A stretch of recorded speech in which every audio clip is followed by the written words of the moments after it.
그 시편 110편은 다윗의 시입니다. 다윗의 시지만 이 시편 110편 말씀처럼 신약 성경에서 많이 인용된 성경 구절은 없습니다. 특별히 시편 110편 1절이 그런데요. 신약 성경에서 총 14번이 인용이 됩니다. 복음서에서 한 3번 정도, 그리고 기록된 것을 통해 보면 사도행전에서 2번, 서신서에서 3번, 그리고 히브리서만 한 5번 정도 인용이 되고, 베드로 전서에서 또 한 번 인용이 됩니다. 공통적으로 인용되는 상황은 예수님이 누구시냐라는 것에 대하여 변증을 하기 위하여 이 시편 110편에 있는 말씀을 많이 사용을 했다는 얘기입니다. 그렇게 사용한 이유는 먼저 이스라엘 백성에게 가장 칭송받는 인물, 가장 존경받는 인물은 다윗이었습니다. 우리나라는 누가 제일 존경을 받죠? 와, 이순신이라는 말씀이 여기저기서 나오네요. 되게 그래요. 몇 분 딱 압축이 되잖아요. 그것처럼 이스라엘 백성들에게 있어서 우리 조상 하면서 딱 손을 들은 첫 번째 인물이 누구냐면 다윗이라는 거예요. 그런데 그 다윗이 어느 날 하나님의 감동으로 이 시편을 지은 겁니다. 여러분 한번 상상을 잘 해보세요. 다윗이 어느 날 하나님께서 보여주시는 감동을 따라 살펴보니까, 자, 우리 1절을 다 같이 한번 읽어볼까요? 이렇게 고백해요. 시작. 여호와께서 내 주에게 말씀하시기를 내가 내 원수들로 내 발판이 되게 하기까지 너는 내 오른쪽에 앉아있으라 하셨도다. 예, 다윗이 어느 날 이게 환상인지 감동인지 이거 분명하지는 않지만 어떤 그림이 보인 겁니다. 어떤 딱 상황의 연출이 딱 되는 거죠. 그런데 여기에서 우리가 주목해 봐야 될 게 뭐냐면 여호와께서 내 주에게 말씀하시기를, 다윗이 자기 주라고 부르는 존재가 있다는 거예요. 나의 주님이라고 부르는 존재가 있다는 건데, 여러분 한번 생각해 보세요. 다윗이 주여라고 부르는 존재는 누굴까요? 너무 앞서가지 마세요. 아직 예수님이 나오면 안 돼요. 하나님이란 말이에요. 그런데 여기 말씀 보면 하나님께서, 여호와 하나님께서 다윗이 하나님 외에 자기가 주라고 부르는 존재가 있다 이 말이에요. 내 주에게 말씀하시기를 하면서 여호와께서 이제 들려주시는 음성이죠. 내가 네 원수들로 내 발판이 되게 하기까지 너는 내 오른쪽에 앉아 있어라, 이 말을 들은 겁니다. 이제 이 한 구절이 굉장히 중요해요. 그러면서 한번 생각해 보세요. 다윗이 메시아의 존재를 알았을까요? 모르죠. 왜요? 다윗은 지금 이스라엘의 가장 전성기를 이끈 왕입니다. 또 아직 선지자도 등장을 빈번하게 하지 않을 때 오직 사무엘만 있었어요. 그 전에. 이해하셨어요? 그 정도로 또 다윗은 또 하나님의 마음에 합한 왕이라 그랬잖아요. 그러니까 다윗의 통치는 곧 하나님의 통치가 구현되는 통치였거든요. 그러니 다윗이 이렇게 엉망이니까 내가 다윗 대신에 새로운 구원자 메시아를 보낼 거다, 이런 말을 할 상황이 아니라 이 말이에요. 그런데 다윗이 그걸 들은 겁니다. 그리고 이걸 기록을 한 거예요. 다윗은 그리스도가 누군지조차도 모를 상태에 이 고백을 한 거란 얘기죠. 그러면 다윗이 주라고 부를 만한 존재는 누가 있을까? 그때 당시에 하나님 말고는 없는 거예요. 그런데 하나님 말고는 없는데 그 하나님께서 다윗이 주라고 부르는 그 존재에게 너의 원수들이 네 발 아래 놓일 때까지 너는 내 오른편에 앉아라. 여기에 또 이제 이 표현이 굉장히 중요해요. 내 오른편에 앉아란 말은 뭐냐면 고대의 세계관에서 왕의 오른편은요 2인자가 아닙니다. 동일한 권위를 가지는 거예요. 그러니까 동일한 하나님의 위치에 앉아라, 이 말이 되는 거예요. 동일한 통치권을 갖는다 이 말이에요. 그런데 언제까지냐?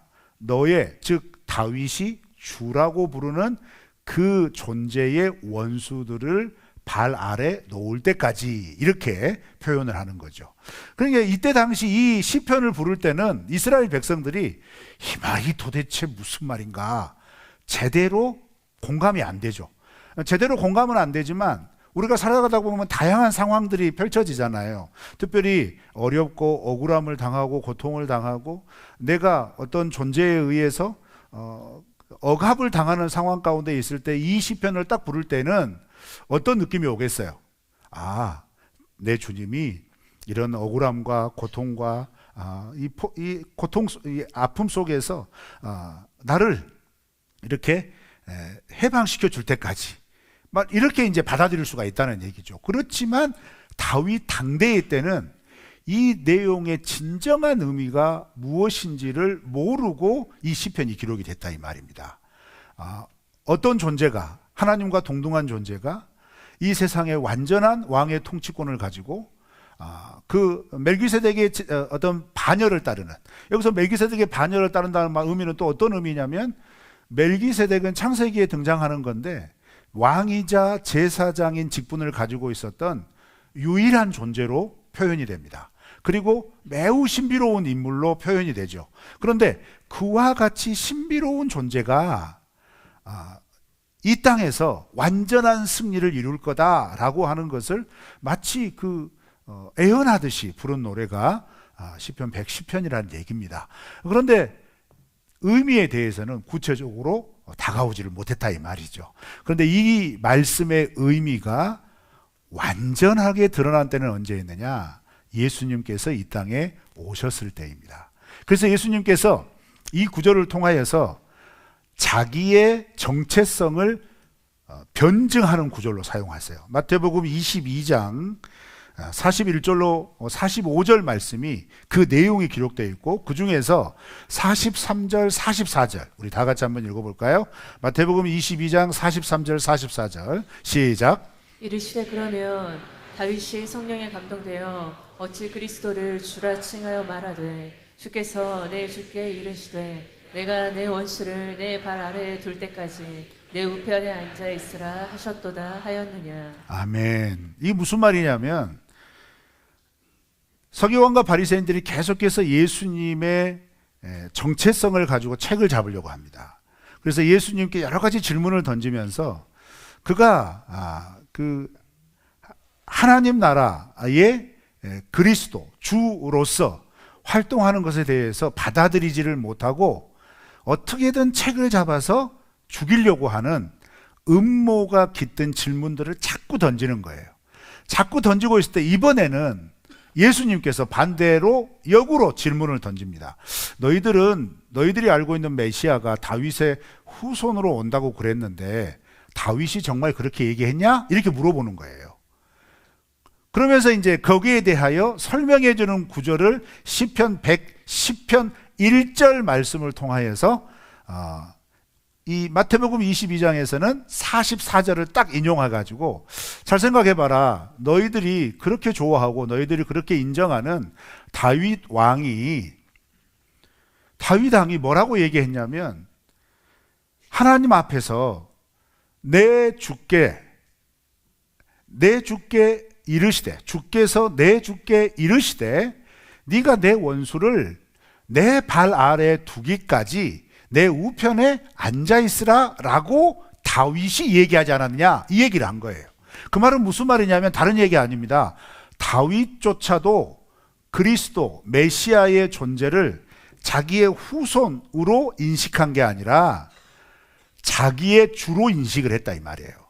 그런데 왜 너희들은 다윗의 후손으로 오실 메시아, 즉 혈통으로 오실 메시아만 기다리고 있냐 이 말이죠. 왜 혈통만 확인하려고 하느냐 이 말이죠. 다윗조차 그가 소망하고 바라보았던 메시아는 자기의 구원자였다 이거예요. 자기가 주라고 고백한 그리스도였다라고 얘기하면서 내가 바로 그다 이렇게 얘기하시는 거예요.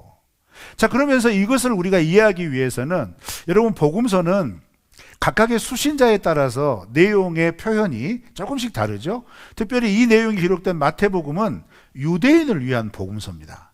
그래서 예수님이 누구시냐, 예수님은 어떤 분이시냐라고 하는 걸 드러내기 위하여서 마태복음의 처음 시작은 예수님의 혈통을 언급합니다. 그래서 족보가 나오는 거예요. 아브라함과 예수 그리스도의 세계라 이렇게 얘기하면서 아브라함에서부터 예수님까지의 육적인 주요 혈통을 쫙 나열해 주죠. 그 말은 뭐예요? 예수님의 혈통이 아브라함에서부터 시작해서 다윗을 거쳐서 여기에 이르렀다.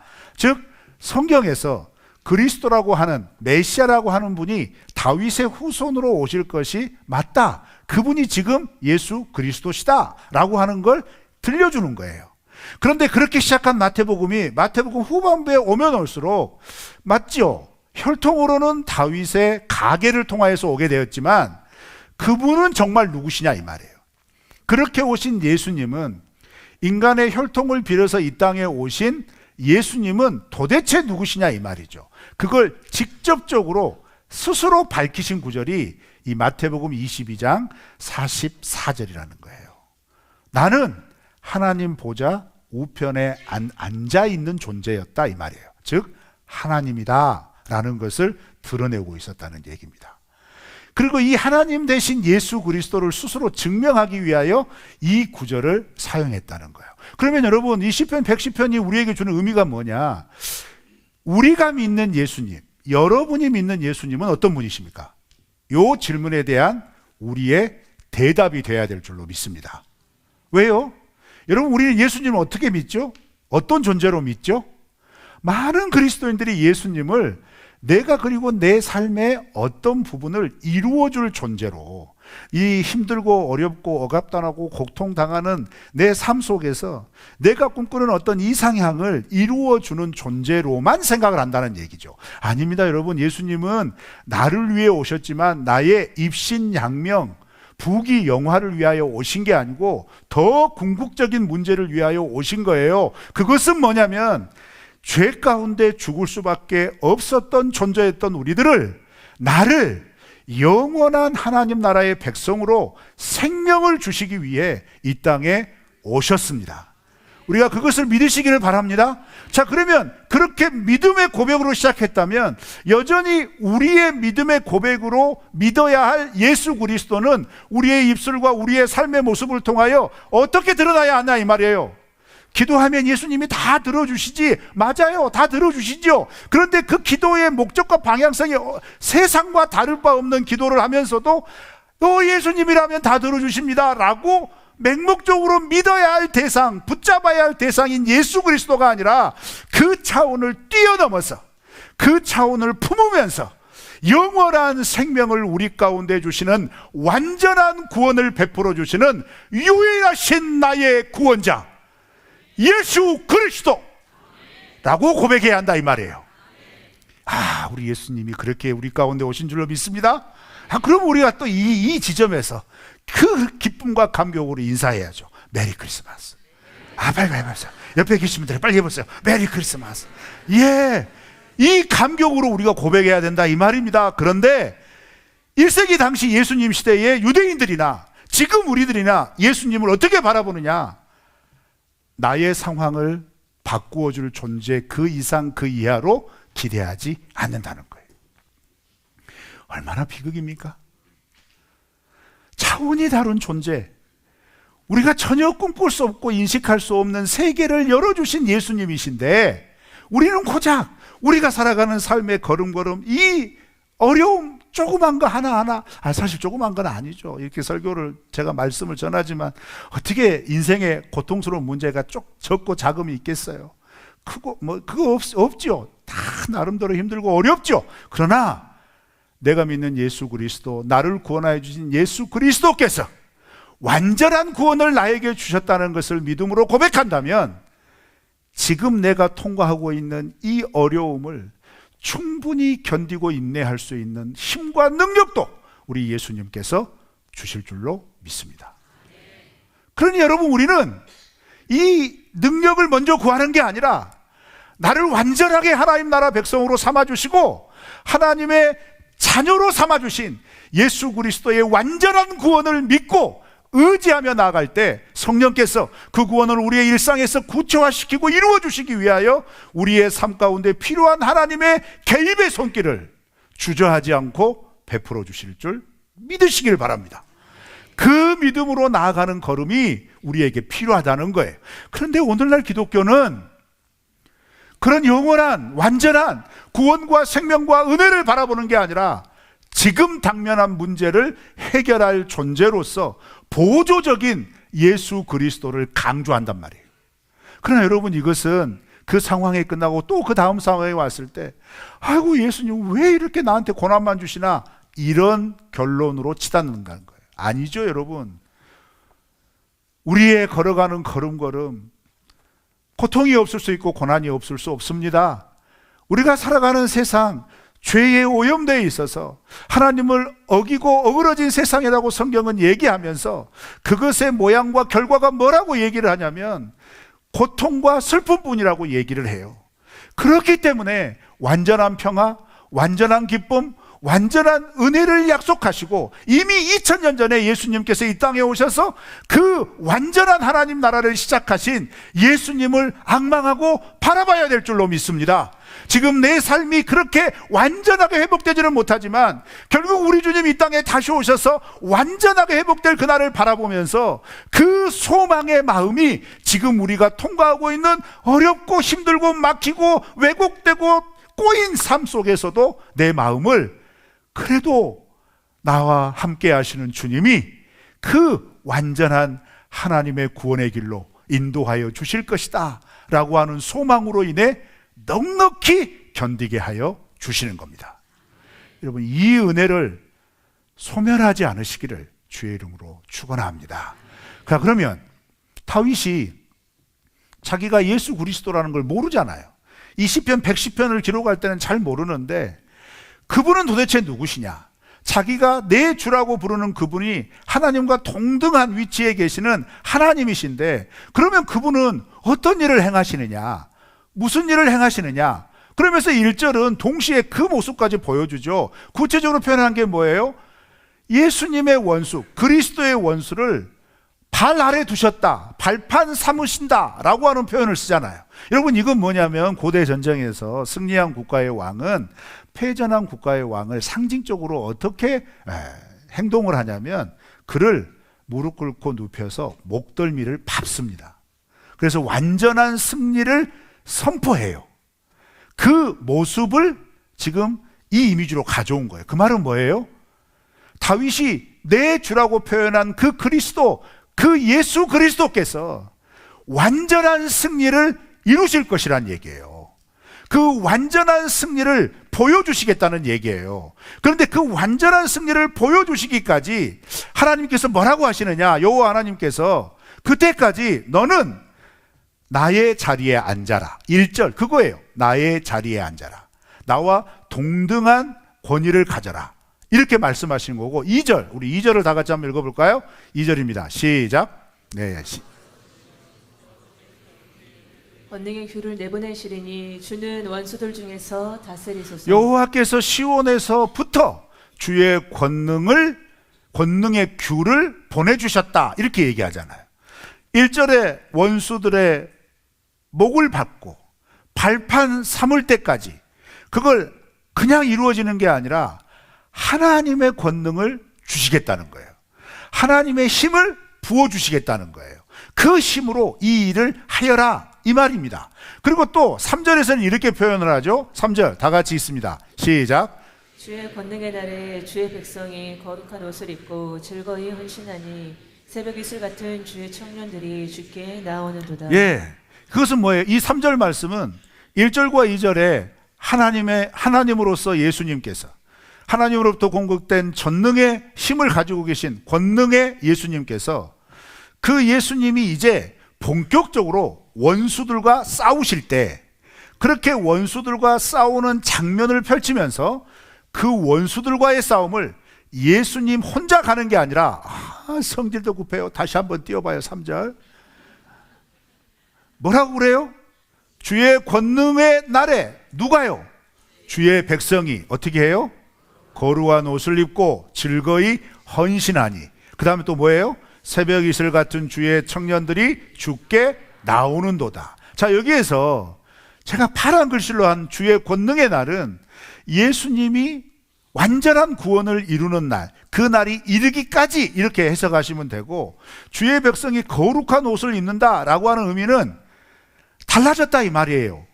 달라졌는데 어떻게 표현하냐면, 예수님을 믿고 구원을 받아서 이제는 예수님을 모르던 삶에서 예수님을 아는 삶으로 완전하게 바뀌었는데, 그것을 다윗조차도 어떻게 표현을 하냐면 거룩한 옷을 입었다 이렇게 표현해요.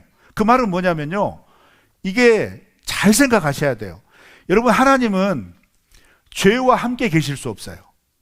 죄와 함께 계실 수 없어서 이 죄의 문제가 해결되지 않으면 어느 누구라도 하나님 앞에 나아갈 수가 없습니다. 그래서 여러분, 이스라엘 백성들에게 제사라고 하는 제도를 하나님께서 마련해 주신 중요한 목적은 뭐냐면, 하나님 앞에 나올 때 먼저 너희들이 일상에서 살았던 하나님이 명령한 그 말씀들을 지키지 못했을 때 그 죄의 문제부터 해결하고 하나님 앞에 나와라, 하나님과 함께 거해라 라고 하는 하나님의 놀라운 은혜의 방편이에요. 그런데 우리는 제사를 드리지 않잖아요. 우리는 예수님을 알기 전에 여전히 예수님과 상관없이, 하나님의 뜻과 상관없이 세상의 가치와 세상의 방법으로 살아왔잖아요. 죄에 찌든 인생이었다 이 말입니다. 그렇게 죄에 찌든 인생이 이 죄의 문제를 해결해야 되는데 어떻게 해결해야 되느냐? 그것은 성경에 이르기를 예수 그리스도께서 우리의 모든 죄를 십자가에 못 박혀 죽으실 때 함께 이 죄를 담당하셔서 우리의 죄가 해결이 되었다라고 선언을 했다 이 말이죠. 그런데 이 선언이 유효하게 되려면, 실제가 되려면 무슨 과정이 필요하냐? 그 일을 행하신 예수님이 나의 구원자, 나의 그리스도 되십니다 라고 받아들이는 사람에게만 이게 실제가 되는 거예요.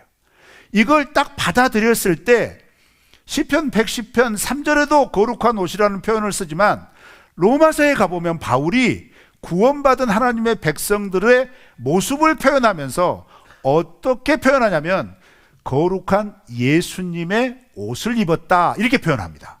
그 말은 뭐냐면요, 예수님이 우리 가운데 임하셨다 이 말이에요.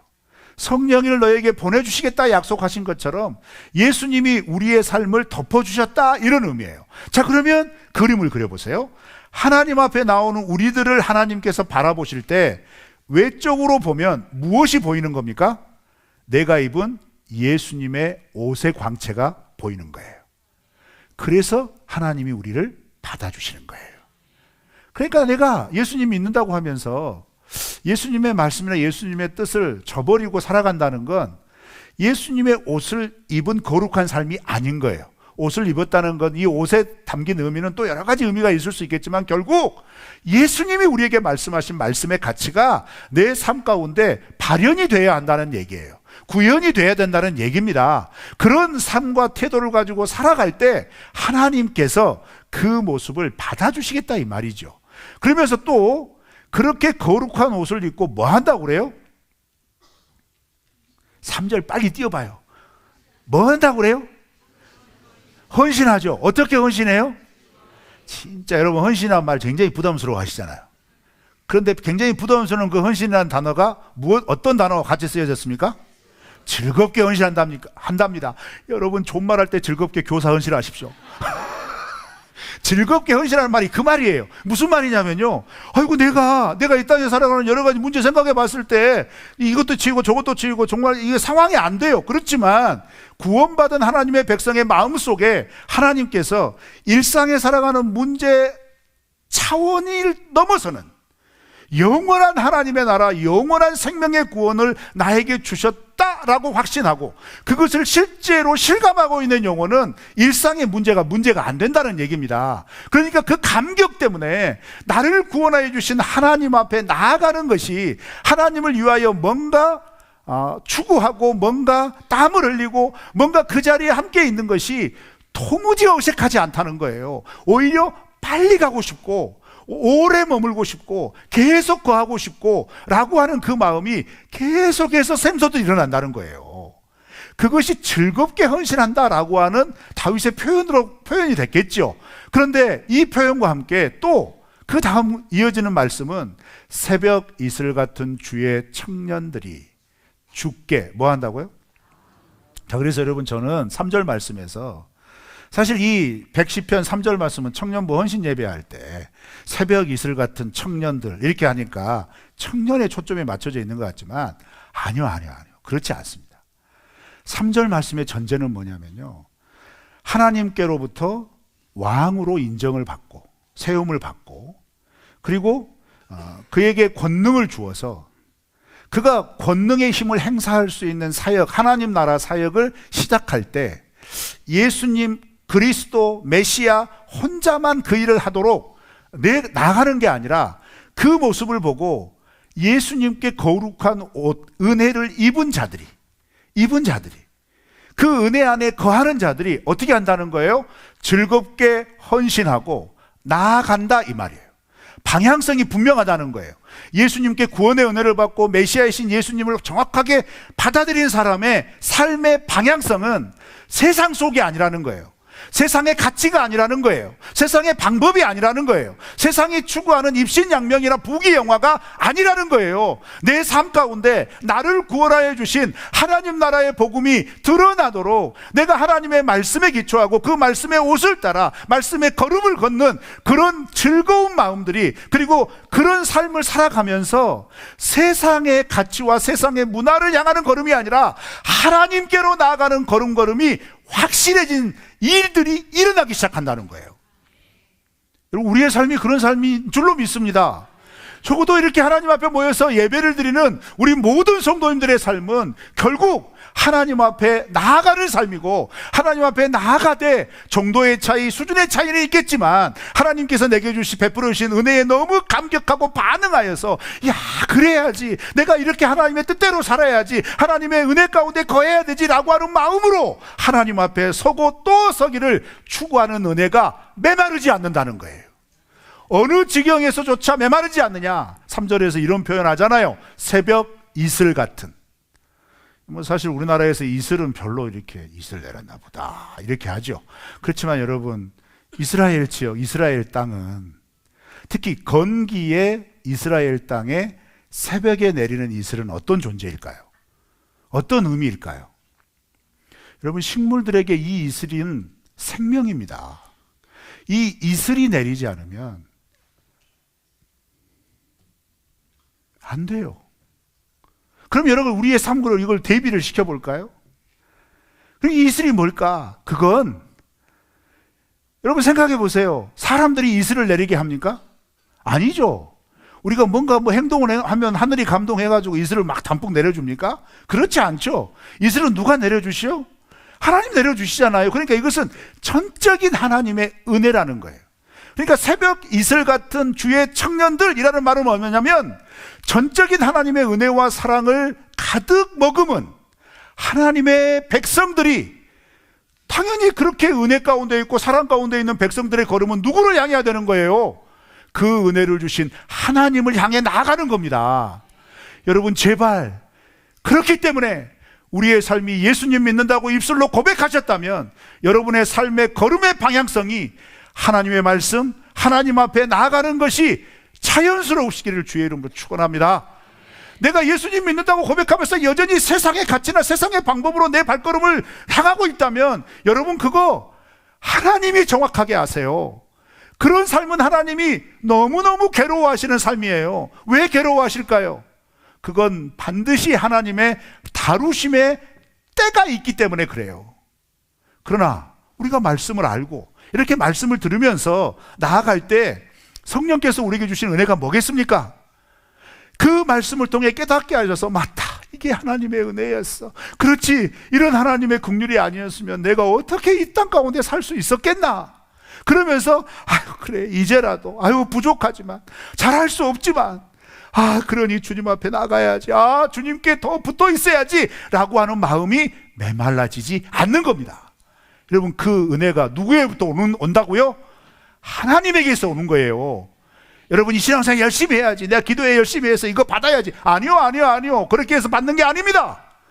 하나님이 그 하나님의 기록된 말씀과 들려지는 말씀과 배우는 말씀을 통하여서, 성도들의 교제를 통하여서, 말씀을 나누는 나눔의 현장 속에서 하나님의 성령께서 우리에게 새벽 이슬과 같이 생명처럼 우리에게 부어주시는 줄 믿습니다. 이런 감동을 느끼면 결국 여러분 기억하세요. 그 자리에 앉아 계시면 안 돼요. 나에게 이렇게 영원한 생명을 주시고 의미 있는 삶을 살 수 있도록 새로운 삶을 열어주신 하나님 앞에 반응하셔서 여러분, 소시적의 하나님을 향한 사랑과 소시적의 하나님께 대한 회복이 우리 이 더운 누리 공동체에서 더욱 말씀을 따라 회복되시기를 축원합니다. 이제 존말할 때 교사하세요. 자, 말씀을 정리합니다. 제가 얼마나 애달팠으면 그래요. 여러분, 제 머리 봐봐요. 지금 머리가 빠진단 말이에요. 하나님 그러시는 거예요. 야, 네가 머리 빠지면 뭐하냐, 걱정하지 말아라. 근데 걱정은 된단 말이에요. 그러면서 하나님 제 머리숱도 충성해 주시고 교사들도 풍성하게 해주세요. 막 기도한단 말이에요. 다시 한번 메리 크리스마스. 말씀을 정리합니다. 여러분, 시편 110편의 말씀, 특별히 1절부터 3절 말씀은 우리의 삶에 그 구원자 되시고 메시아 되신 예수님의 이름을 드러내라 이거예요. 교회 현장 안에서만 드러내는 게 아니라 일상에서도 내가 걸어가는 걸음걸음 속에서 예수님의 이름이 드러나라 이 말이에요. 그런데 그렇게 드러나는 게 어떻게 가능하냐? 내 열심으로? 아니요. 내 지식으로? 아니요. 하나님이 부어주시는 은혜로, 하나님이 깨닫게 하시는 말씀의 능력으로. 언제까지? 우리 주님이 이 땅에 다시 오셔서 원수를 그 예수님의 발 아래 놓이시고 발판을 삼으실 때까지 우리가 그 예수님의 놀라운 하나님 나라의 전진의 사역에 즐겁게 헌신하고 그 주님께 나아가는 새벽 이슬과 같은 청년, 다윗이 바라보는 메시아를 바라보는 그 시각이 오늘 내가 예수 그리스도를 바라보는 그 시각 통일하게 되어서 그 예수님께 즐겁게 나아가는 이 성탄 주간 되시기를 주의 이름으로 축원합니다. 주님이 함께 하실 겁니다. 함께 하시는 우리 주님은 나의 구원자, 오직 예수 그리스도, 그분이 우리와 함께 하십니다.